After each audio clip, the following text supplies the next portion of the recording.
Chapter 1. This is the story behind one of the greatest manhunts in history. Maybe you read about it, or rather what they let you read about it, probably as some minor item buried somewhere on a back page.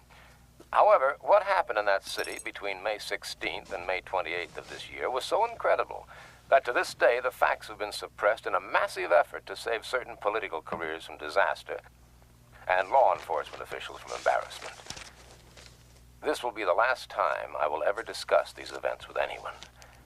So when you have finished this bizarre account, judge for yourself its believability, and then try to tell yourself, wherever you may be, it couldn't happen here.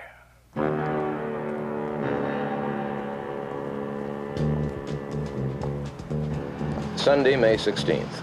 At approximately 2:30 a.m., Cheryl Hughes was standing at the intersection of Casino Center and Fremont Streets waiting for a girlfriend to give her a lift home.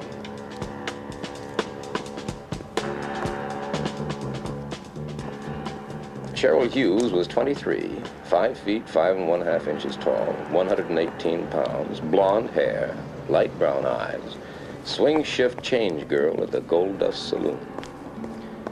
Cheryl Hughes, tired and hungry, but just mad enough to walk the 8 blocks to her small frame house off the corner of 9th and Bridger. Cheryl Hughes, en route to her doom.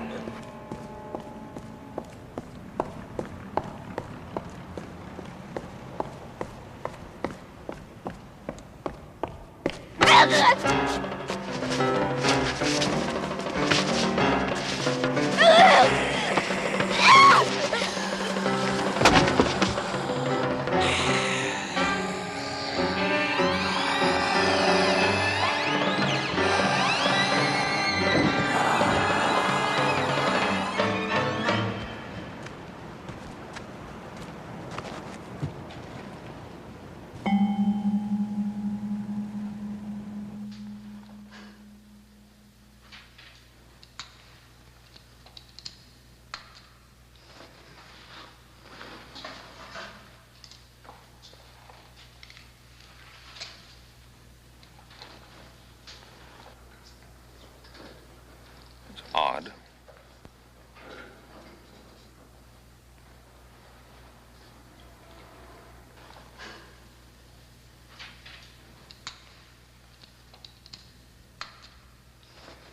No evidence of dependent lividity either. Peel back the chest flap, please. This should do it. It's incredible.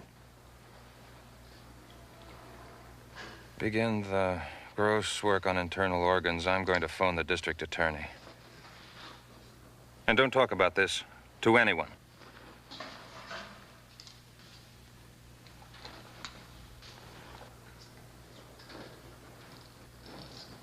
I came into it 2 days later, called back 97 miles from the first vacation I had had in 2.5 years because the story is so big no one else can handle it, according to our lovable managing editor.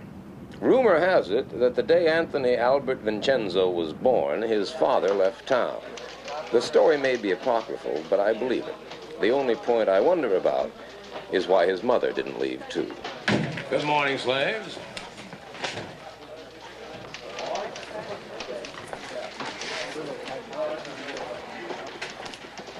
We are not amused. Kolchak, you are on it. A 2-day-old, third-rate murder. You are on it. From what about them? They have other assignments. You're beautiful when you're angry. Out. Out.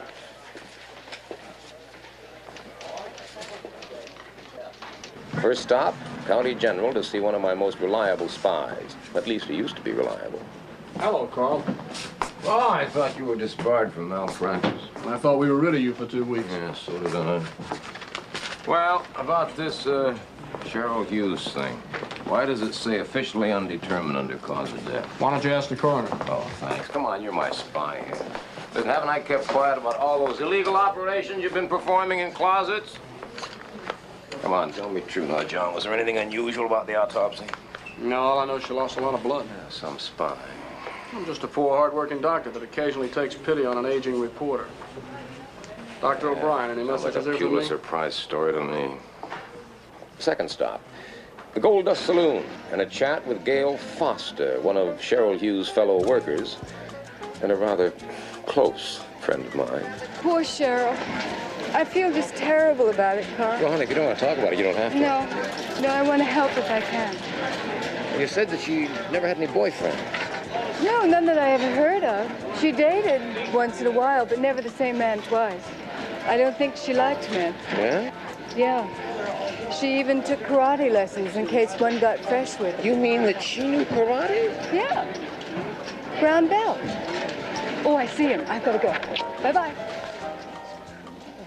In any town the size of Las Vegas, the murder of one young woman hardly causes a ripple. But then the ripple started. Thursday, May 20th, 7:02 a.m.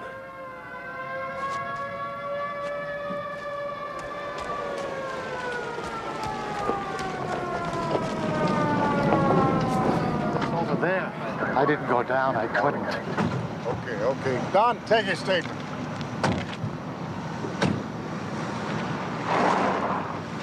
What took you so long, Kolchak? I got a flat tire.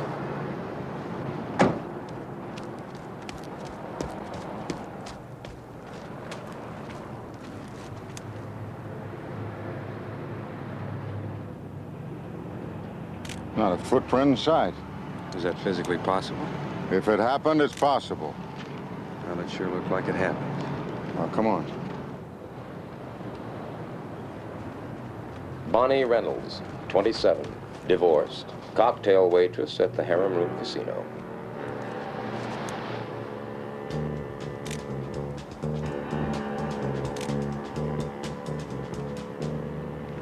Look at her throat. She must have lost an awful lot of blood. Cheryl Hughes lost a lot of blood, too. You read that in the newspapers, did you? No, I didn't read that in the newspaper. This girl lost a lot of blood, Sheriff. But she didn't lose it here. Anything?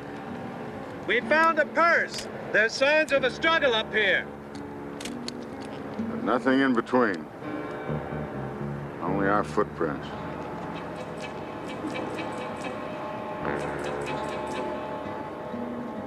What'd he do, throw her?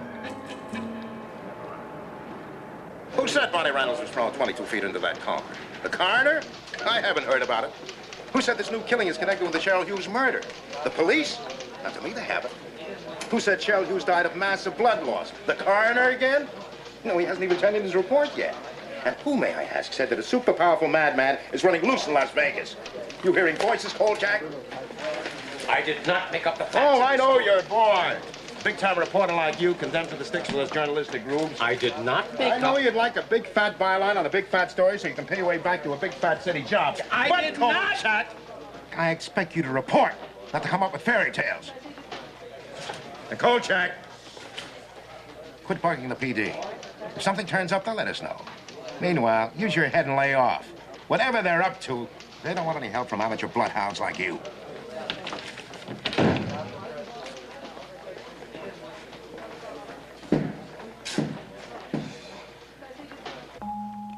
Friday, May 21st, 8:06 a.m.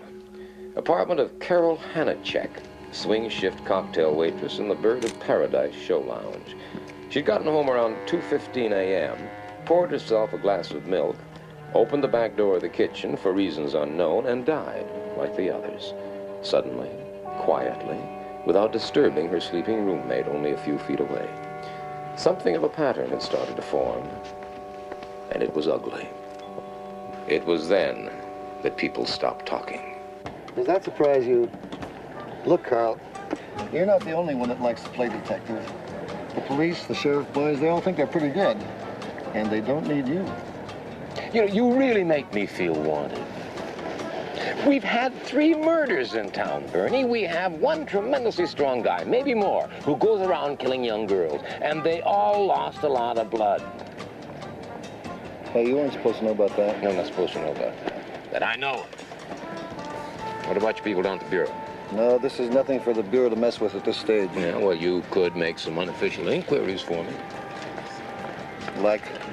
Well, like, you could check around the country and check all the hospitals and see if any of them have had corpses recently, like ours, you know, all with a big loss of blood. You could check all the insane asylums across the country, the bug houses, see if they released recently a nut who thinks he's Count Dracula, even if he's done nothing to prove it. Do you believe in vampires, little boy? Oh, that's funny. That's very funny. It's very funny, Pretty. Ha-ha.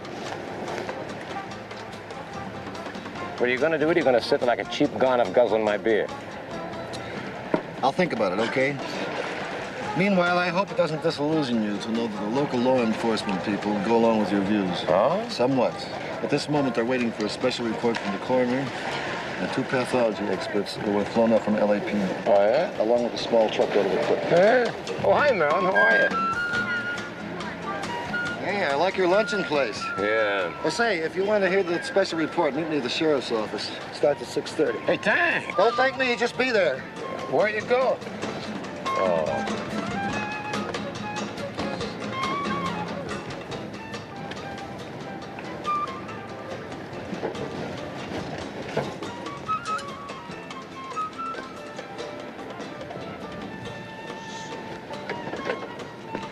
Kolchak. Hi, Carl. I just thought you'd like to know I heard the Parkway Hospital was knocked over. Yeah, knocked over for what? Cash, drugs, equipment, what? Blood? That's right. Every container in the place. Their entire stock. What about blood type? Seems blood type and RH factor didn't much matter. John? Can't stop now. See you. Yeah, but...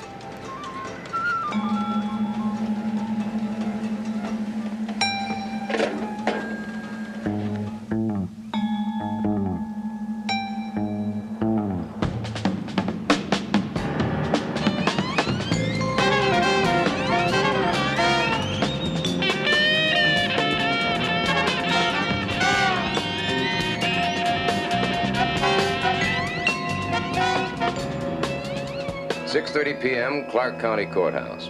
Present, in addition to myself and 2 incompetents who called themselves reporters, were Warren Butcher of the Sheriff's Office, Thomas Payne of the District Attorney's Office, Captain Edward Masterson of the Las Vegas Police Department, and old buddy Bernie Jenks, holding forth with his inimitable cool, Dr. Robert Mukherjee, boy coroner. We found that death in each case was extremely swift, coming in something less than a minute. After the initial wounds were inflicted, the blood was drained very quickly, some kind of suction device being used. Now, this would explain why no blood was found anywhere in the victims or in the areas they were discovered.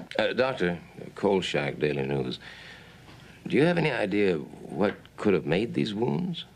They're not unlike the bite of a medium-sized dog. What do you mean, dog? What? Dog. What are you telling us? A dog did these murders? I didn't mean to indicate that the wounds were actually inflicted by a dog, only that they're similar to those which might be caused by a dog. A rather interesting point is that we found another substance mixed in with the traces of blood in the throat wounds, namely saliva. What do you mean, saliva? I mean saliva, Sheriff Butcher. Human saliva.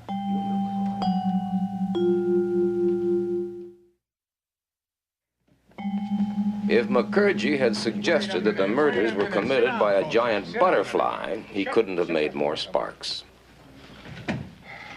Now, what do you mean human? Are you suggesting that each of these women was bitten in the throat by a man? At present, the evidence points that way.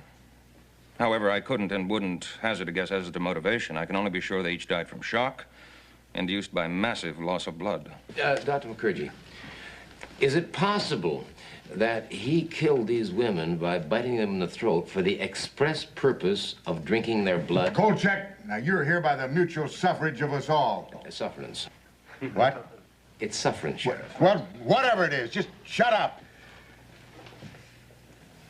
I'll answer that. There have been cases of people who, through some mental derangement, have come to believe they were vampires. In Germany in the 1920s, there was one fellow who did use his teeth to rip out his victims' Now, we throats. are not going to jump to any conclusions about who or what killed these women.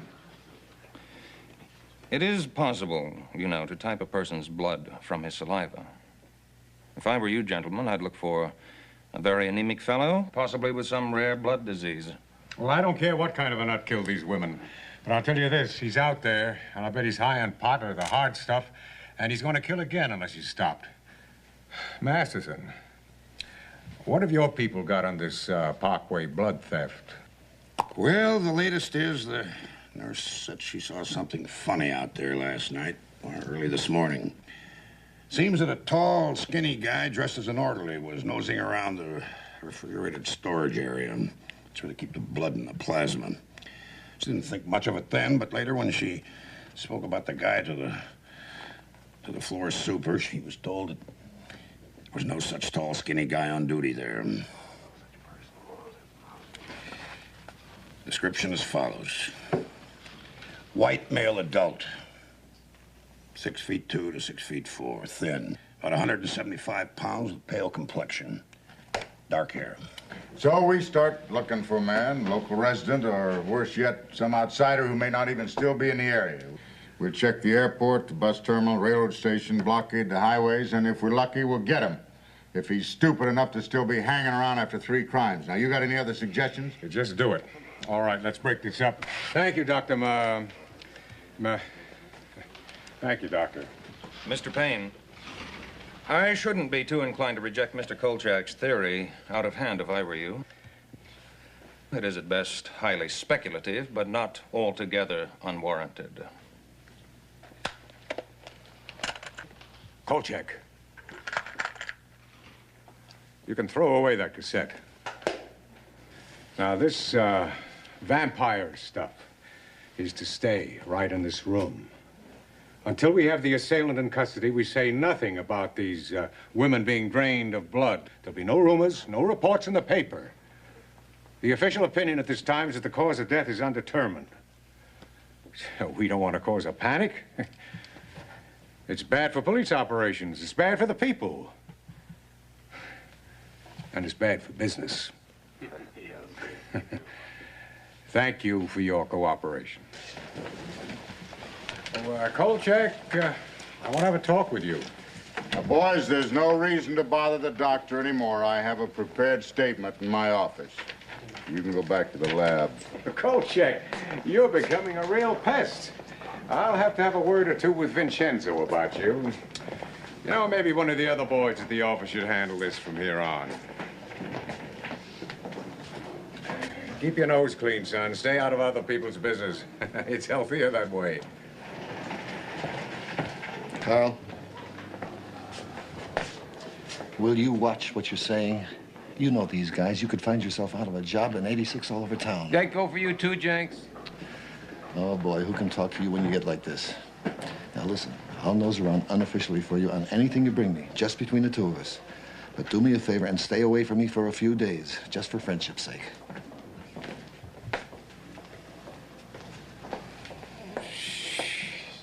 Did I say it was a vampire? Well, what does your suggested headline say? The story makes it clear. Vampire killer in Las Vegas, question mark. Do I misread? The story makes it clear. Do I misread, or did you use the word vampire? Some screwball who imagines he's a vampire is loose in Las Vegas, and people ought to be told. If there's a screwball running around loose in Las Vegas, his last name begins with a K. You already heard about the little scene you had with the boys downtown. No vampire stories. Clear?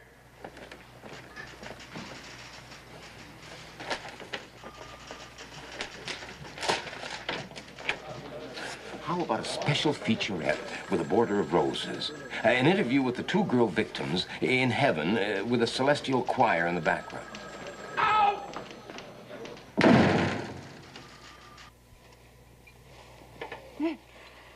Oh, I'm sorry. I guess I fell asleep. Yeah. What were you saying? You know, you do great things for my masculine ego, you know? Well, actually, I was saying that I think that Vincenzo has a new sense of a tree stump. It's got to be one man. It's got to be. Big, strong, psychotic. Well, you're certainly making me very glad that I work nights.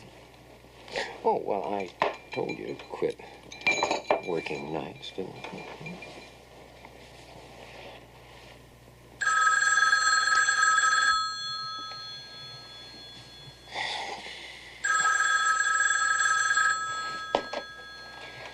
Kolchak.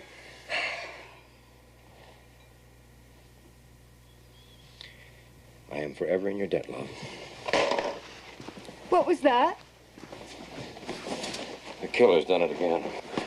Oh, no. Only this time, he was seen.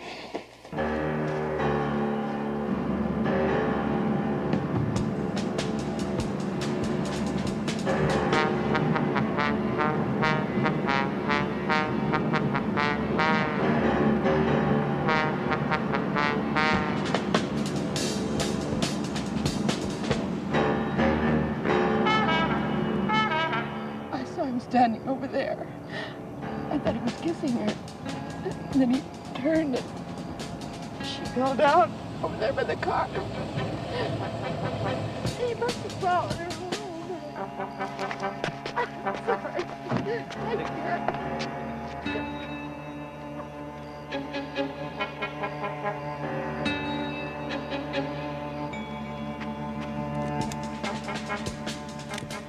Victim number 4. Mary Brandon, showgirl, 25, 5 feet 8 inches tall, 125 luscious pounds. Less the weight of 12 pints of blood, of course. Well, looks like Bela Lugosi's struck again. Knock it off. It's her daughter. Oops. I'm all right now. Now, the car he drove away in, was it new? No. It was a few years old, I think. It was a maroon coupe. I'll call it in. Barney, may I, Yeah, but take it easy. I'm sorry, ma'am. Kolchak, the Daily News. That was your daughter? My best contact in Las Vegas has always been Helen O'Brien, chief switchboard operator at the county courthouse. Hello, adorable. You're a sadist. Well, I could take a bath. Ah, over my dead, plump body. Listen, you magnificent morsel. The DMV is checking on the suspect's car. Now, you couldn't help me in that area, could you? Of course not. Bribed again. Kolchak? No, Bertie. Come on. How'd you like to see the killer's face?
Sherman Duffy of the Chicago Globe once described a reporter as follows. Socially, he fits in somewhere between a hooker and a bartender. Spiritually, he stands beside Galileo because he knows the world is round. Not that it does much good, of course, when his editor knows it's flat. Kolchak. Shelley Forbes has got to be his 5th victim. Look at the way her dog was killed. You'll never give up, do you? What do you mean? I mean, this is unacceptable. Unacceptable? Kolchak, I'm very close to firing you, even though the owner of this paper has a sore spot in his head for has-been big city reporters. I am tired of your pressure, Kolchak. I'm tired of the owner's pressure. I'm tired of the pressure from all around me to blow the story up on the one hand and keep it under wraps on the other. I am tired of being the middleman, Kolchak. Do you understand that? Can you understand that? What do you want, Vincenzo? A testimonial from Count Dracula? Out! Get out! What is this? Out, get out game we play! This nut thinks he is a vampire. He has killed 4, maybe 5 women. He has drained every drop of blood from every one of them. Now, that is news, Vincenzo. News. And we are a newspaper. We are supposed to print news, not suppress it. You know darn well why we're soft peddling this thing. No! Tell me why. Could it be because we have been told to?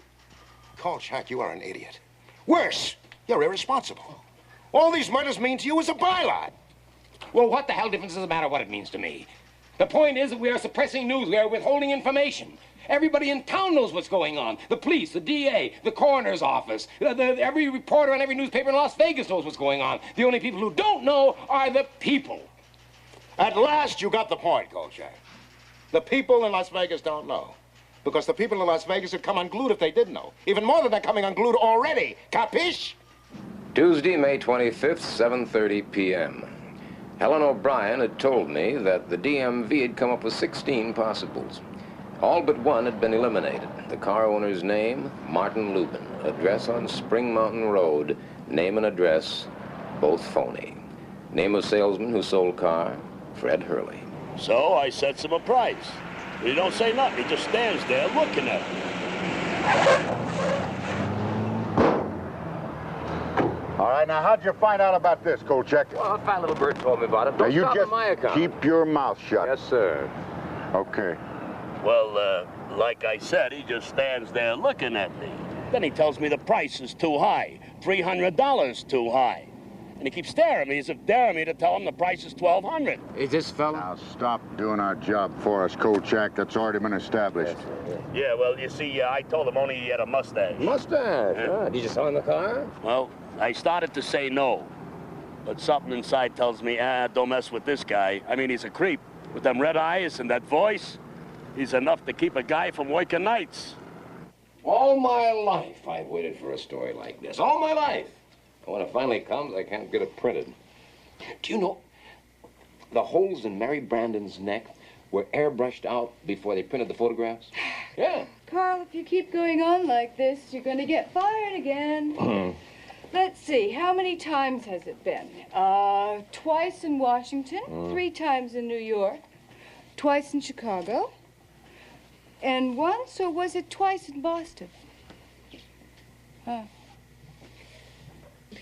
I'm becoming extinct in my own lifetime.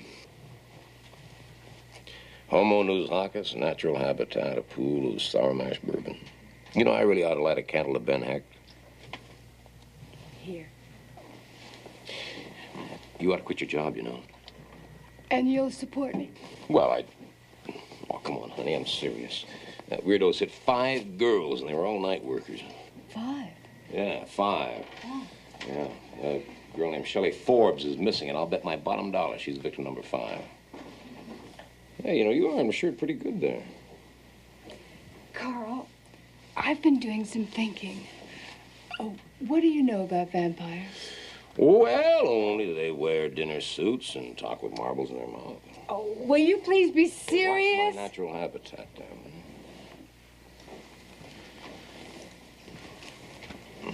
it. Open it. Oh. Everything you always want to know about vampires, but we're afraid to ask. No, you're going to look at it. Come on, why? Well, what if the killer's a real vampire? Oh, honey, please. I've had a very He's done long everything week. that's in this book. Whoopee. You're going to read it. Yes, all right. I'm going to read it. Ooh, ah. Oh, now, come on. You're a big, tough reporter. You can take it. You might even get a good feature article out of it. That's it. Ah. Since the beginning of man's existence, there have been creatures of the night, crazed monsters that track the bloody prints through the pages of fact and fiction. Of them all, the vampire seems to have accumulated the largest body of documentation. By night, the vampire is virtually indestructible, fearing only the sign of the cross. Before daybreak, he must return to his coffin, otherwise he will be destroyed by the purifying rays of the sun. It is then, while he lies dormant, he can be destroyed by hammering a wooden stake through his heart. According to the legend, the victim of the vampire will ultimately rise again as the living dead and must be destroyed in a similar manner. From any source available, the vampire must have blood.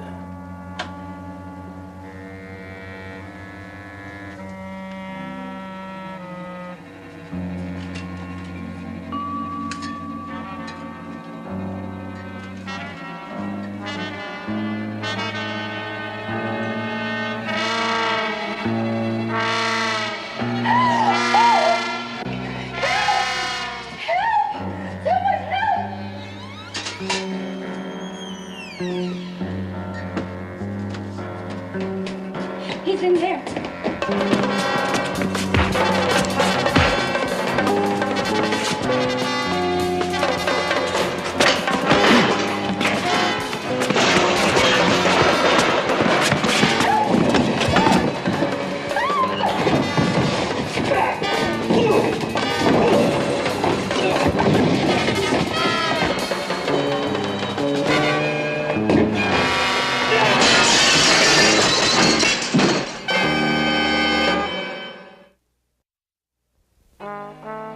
I was doing double duty as night editor when the PD squawk box went crazy about a wild brawl at the Old Town Hospital.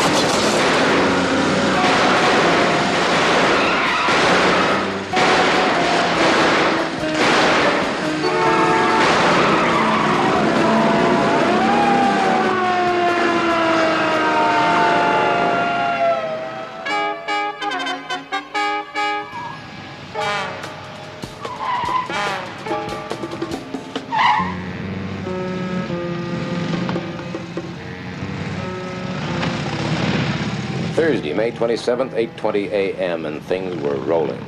Our morning edition hit the streets, recapping all the action at the hospital. The TV people, as usual, had missed out completely, and the radio stations were literally reading our copy on the air. But now the whole lid was really blown off. The maniac had been identified. Sorry I'm late. I just got these out of the suit. Yeah. Now, here's a rundown on the Scotland Yard and the Interpol findings. Subject, Janos Skorzny. Born in Craiesti, Romania, 1899. Now, wait just a minute. You trying to tell me this guy's over 70 years old? Come on, Bernie, your boys have come up with a wrong man. Like hell we have. These facts have been triple-checked and confirmed. Now, look, I've been up all night, and I'm pretty tired. Now, do you want it or don't you? All right, Bernie, just take it easy. Let's hear it. All right. Skorzny's father died in 1923. He left somewhere between $75 and $100 million. At this time, he began to travel, and he became known throughout Eastern Europe as a big lover of nightlife. Now, we don't have a lot more on him before World War II. However, Scotland Yard reports that he showed up in England just in time for the German Blitz. I'm sure Mr. Kolchak will find the following facts of interest. Such formality from a man who always guzzles my beer. While in England, he passed himself off as Dr. Paul Belasco, specialist in hematology research. His work involved freshly killed air raid victims from various London emergency rooms. As a matter of fact, at his residence in Shafto Court, he installed several kinds of sumps, tubs, and an extremely large commercial meat freezer. In 1948, he turned up in Canada still as Dr. Belasco, and further checking made his presence known in almost every place along the U.S.-Canadian border where rioting and violence and a number of dead bodies were found.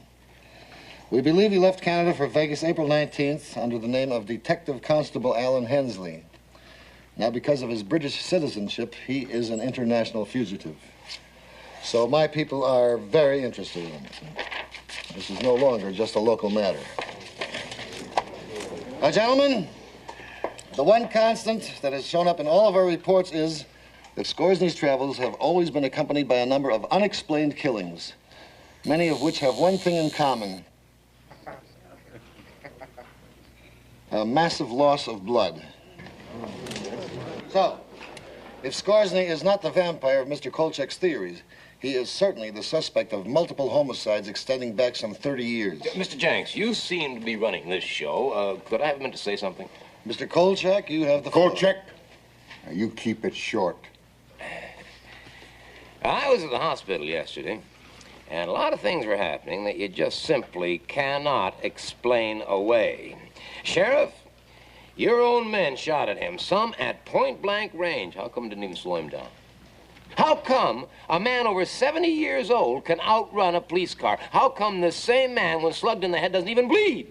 Now, I saw those gashes in his head, and whatever was trickling down from those wounds, it was clear. It was now, this not guy's blood. got a motor mouth. Can't we shut him up? No, let him hang himself. Then we'll finally be rid of him. So far, he has killed 4, probably 5 women.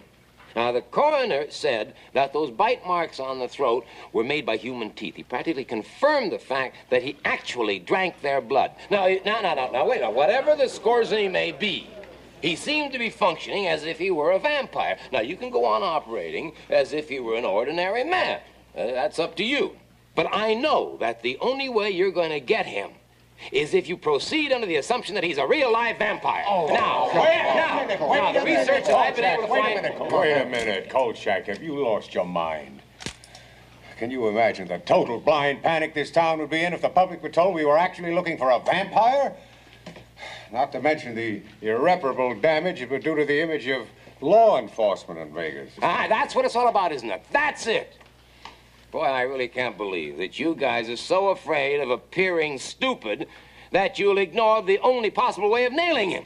You listen, Kolchak, and you listen good. We'll handle this by ourselves, and without undue public observation. No undue public observation. You've blown it already. Look here. Look what's appeared in my paper today. People are going to be calling for a grand jury investigation. You can't stop the rumors from all over. Sit down.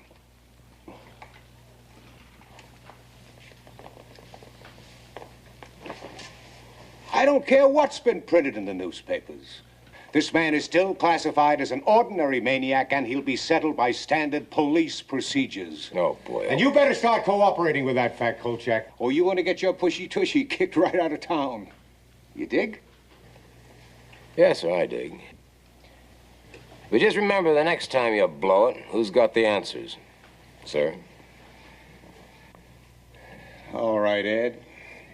Let's get on with it. What have you got?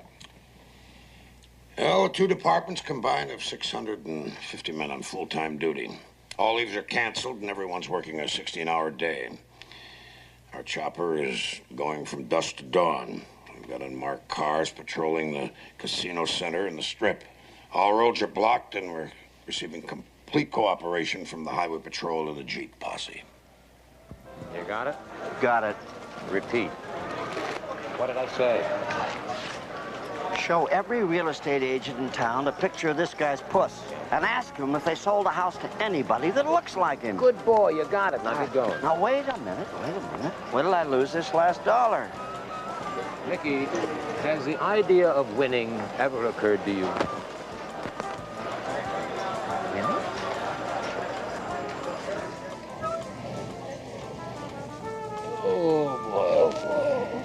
You spoke.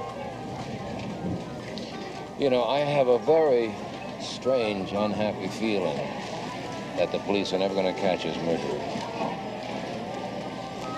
I also have another very unhappy feeling. Which is? That this case may be even bigger than I thought it was. Bigger? Well, stranger then.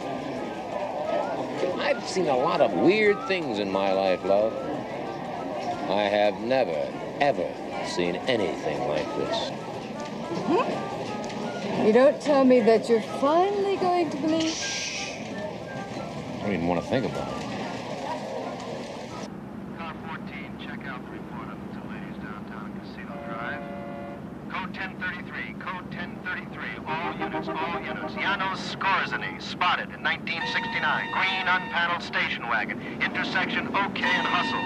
ID confirmed.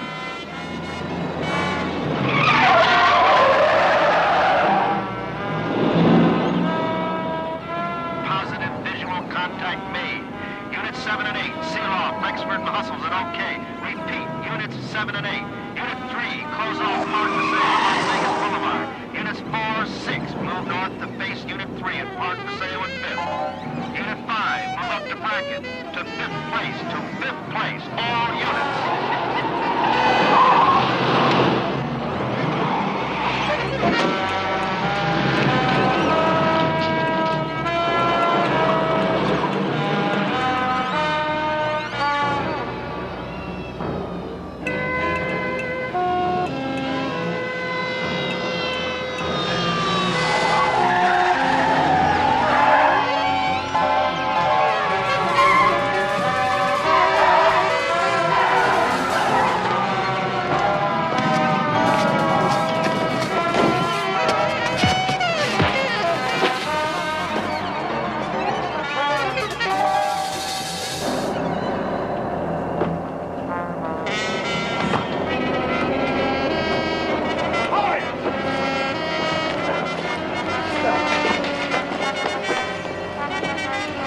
Get up. Slowly.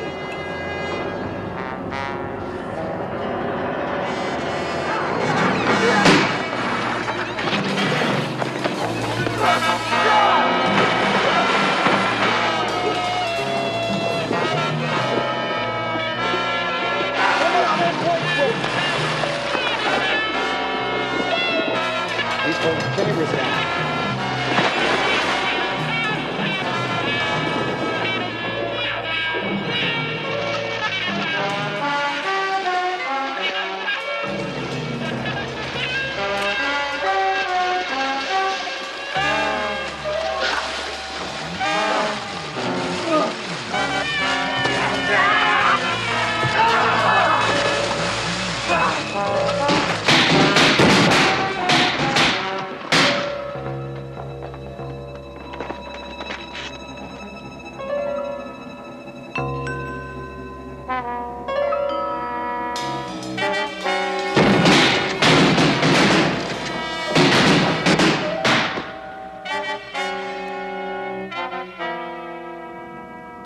Friday, May 28, 3:17 a.m. Despite the helicopters, the highway patrol, the Jeep posse, despite the blocking of every major road and highway, despite the mass coverage of Las Vegas by every available man in both police and sheriff departments, Janos Skorzeny was still at large.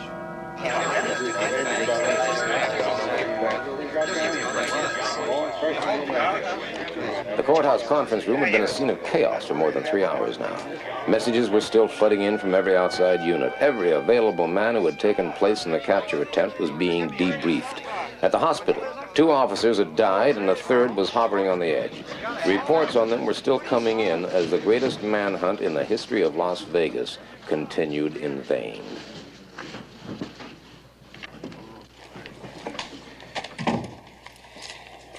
Oh, thanks, Bernie. Yeah. Well,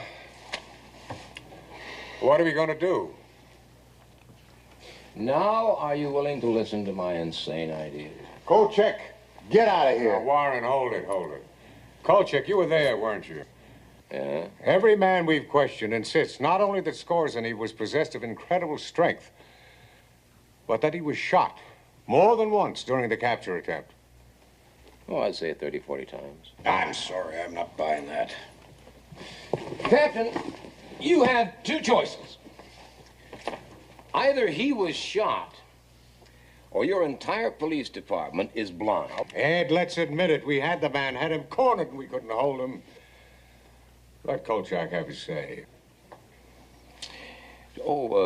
Before I do, is it agreed that in return for my help, you will grant me the exclusive rights to the entire story?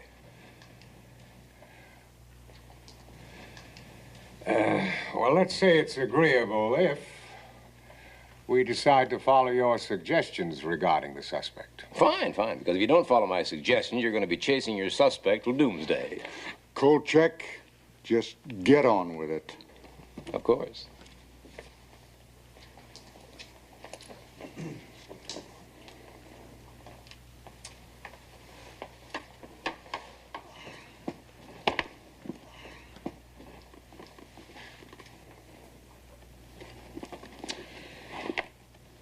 Each man in the field is to be issued one of these, to be carried in his pocket. This gentleman... Where'd you get that? Well, I have a friend who's got a furniture repair store. I woke him up and had him make it. Each man in the field is to be issued one of these and one of these. Are you suggesting that we pound one of these into Skorzeny's chest? No, into his heart. There's a legal phrase for that, Kolchak. You might have run into it once or twice in your broad experience. It's called premeditated murder. It's the only way you're going to stop him. You heard your own men. Can they all be wrong? Oh, you can stop your nighttime chases from now on, too, gentlemen. The only hope you have is to spot Skorzeny and then track him back to where he lives and wait until sunrise before finishing him off. He's only vulnerable during the day. At night, he's much too strong. Yes, gentlemen, I hate to say this, but it looks as if we have a real live vampire on our hands.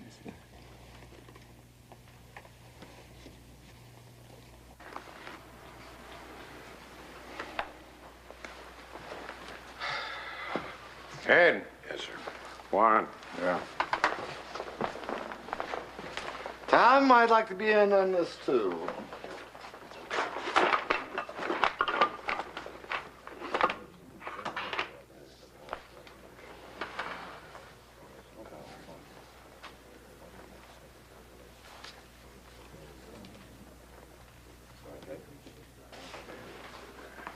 Okay, Kolchak, you got yourself a deal. Conditional. What's that? Butcher here will issue the crosses, the mallets, the stakes. The one thing he won't do is depart from established police procedures. If feasible, Skorzeny is to be taken alive and held for trial. Trial? That's right, trial. Trial. All right. In return for what? You'll get the exclusive rights of the story. Good. When the blackout is lifted. Yeah. Any other conditions? One more. What's that?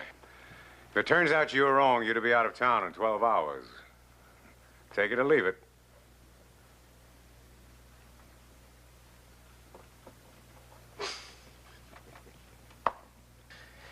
All right, I'll take it. Because I know I'm right. And you know I'm right. Right. Ciao!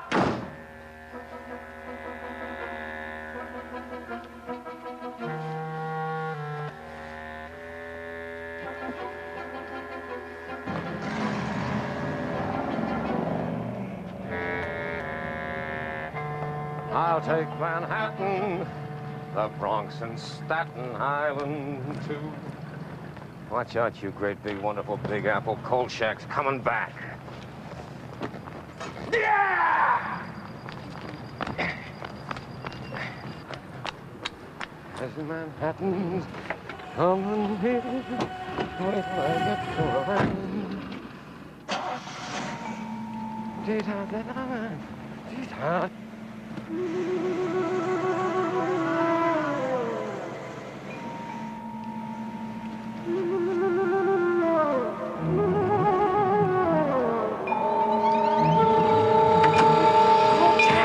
It's me, Crawford.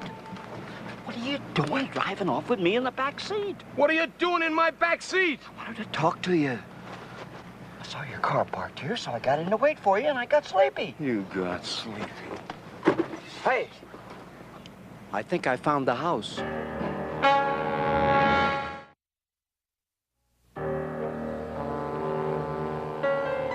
I told Crocker to give me 30 minutes before telling Jenks where I was. That way I could get to see the house alone for a while and also keep the police from arriving before dawn, which I knew they'd do if they got the chance, no matter what I told them.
Chili forms. Shh, shh, shh, relax, son. His own private blood bank. Wow.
You think they'll print it?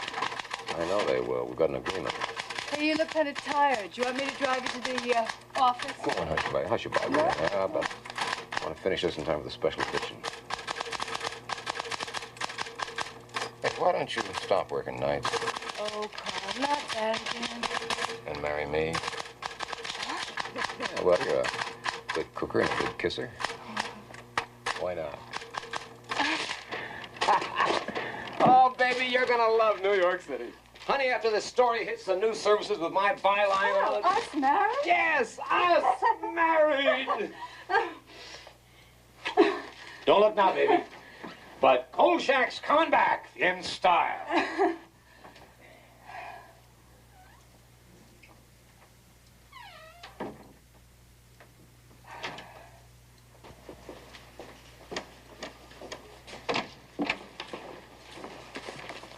There you are, Vincenzo. And if I do say so myself, it's sensational.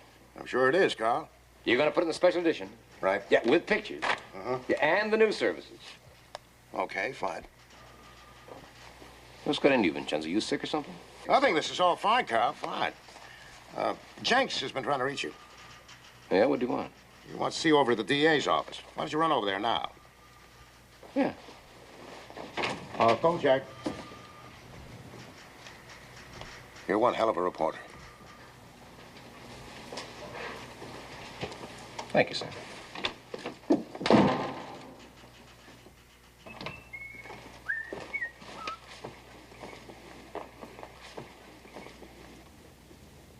And a bright good morning to all of you.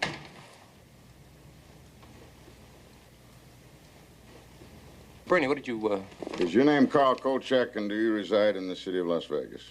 Well, you know my name's Carl Kolchak. What's going on? Carl Kolchak, you're under arrest on the charge of murder. The state requires that you be informed that you have the right to remain silent. No. Oh, no. No chance. You're not going to pull that one on me. No. Kolchak! You are under arrest.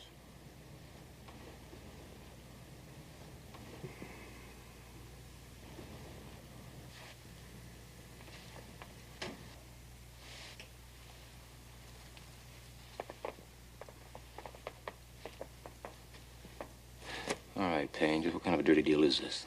You have a very short memory, Kolchak. A few hours ago, Sheriff Butcher himself saw you actually pound a wooden stake through a man's heart with this mallet. A man wanted for questioning. Questioning, mind you. He hadn't been arrested. He hadn't even been charged. You broke up our stakeout, and after we were kind enough to invite you to go along, you just charged in there in front of us and killed Janos Skorzeny before we had a chance to do anything. Well, you were even ranting and raving about this Skorzeny being some kind of a vampire, and you had to save the world.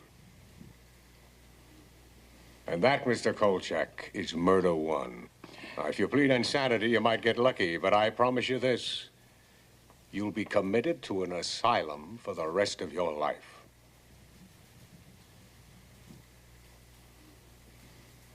I pull your fat out of the fire, and you do this. Carl, will you just sit down a minute and listen to them? Bernie, you were there! Carl, just listen.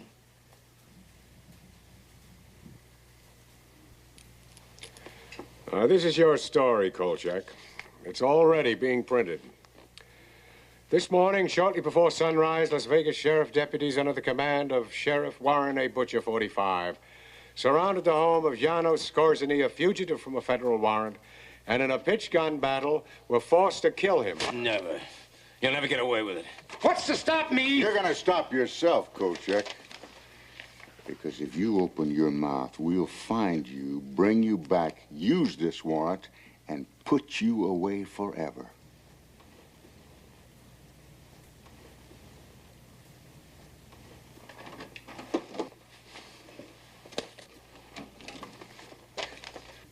Pick him up, Kolchak. Pick him up and get out of town. Now, we'll take care of your back rent. I want to call Gail. She's not there, Carl. What have you done with her? Nothing. We just asked the young lady if she'd be good enough to leave town. She's an undesirable element, Kolchak, and we don't want undesirable elements in Las Vegas.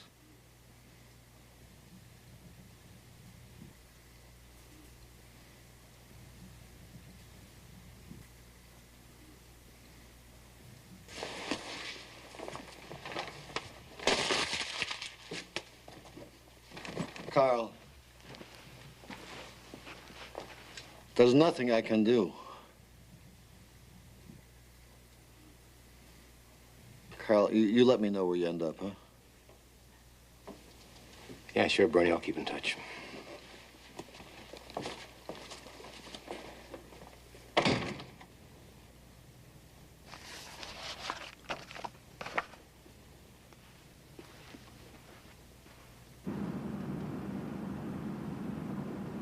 So all the loose ends have been gathered together and tied into a pretty knot right around the neck of guess who. After I left town, I began putting notices in the personal columns of newspapers from San Francisco to St. Louis. Until I ran out of money, that is. So far, I've received no answers, but I'll keep trying, even though I don't think I'll ever find Gail Foster again. Maybe it's just as well. So that's it. The book's finished, and now you'll have to judge for yourself. I must warn you, however, if you try to verify this account, you will find it quite impossible. Item, in Washington, D.C., there was no longer a file listing the suspect under his true name or any of his alleged aliases. Item, in Las Vegas, all of those who were involved have either left town, aren't talking, or are dead. I haven't had a decent night's sleep since all this happened. And now you might find it difficult, too, because there is still one fact that cannot be buried. After the death of Janos Skorzeny, he and all of his victims were immediately cremated. Why? Remember the legend? All those who die from the bite of the vampire will return as a vampire, unless destroyed first. So think about it and try to tell yourself, wherever you may be, in the quiet of your home, in the safety of your bed, try to tell yourself, it couldn't happen here.